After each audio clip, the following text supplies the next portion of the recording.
La gestion de l'eau en France. Une double ambition, partager la ressource et assurer le bon état des eaux. En 1964, la première loi sur l'eau découpe le territoire métropolitain en bassins hydrographiques et crée les agences de l'eau. Elle marque le début de la politique publique de l'eau en France. De nombreux textes français et européens viendront ensuite enrichir cette politique tout au long des 60 dernières années.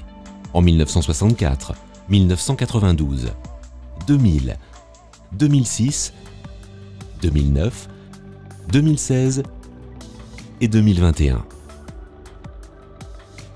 En 2000, la DCE instaure l'objectif d'atteindre d'ici à 2027 un bon état général des eaux dans l'ensemble de l'Union européenne.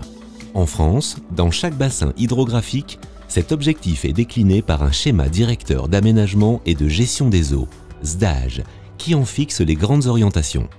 À l'échelle du bassin, une gestion intégrée de l'eau associe tous ses usagers, agriculteurs, industriels, collectivités, associations et citoyens, pour traiter de manière coordonnée et participative l'ensemble des enjeux liés à la ressource, humains, environnementaux, socio-économiques.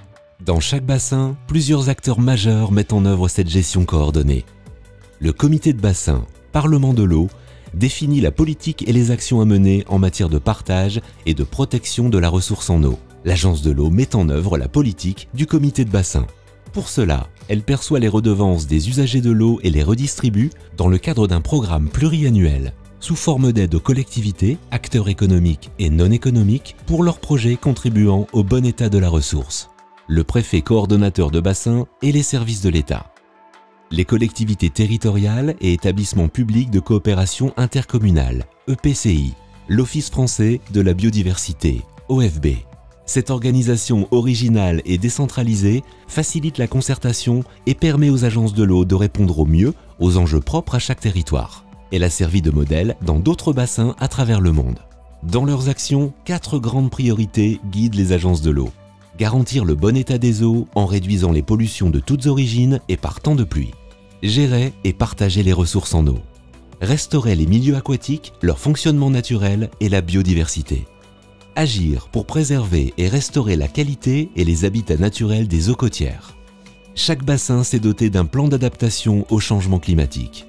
Cet enjeu majeur représente déjà plus de 40% des aides des agences de l'eau sur la période 2019-2024.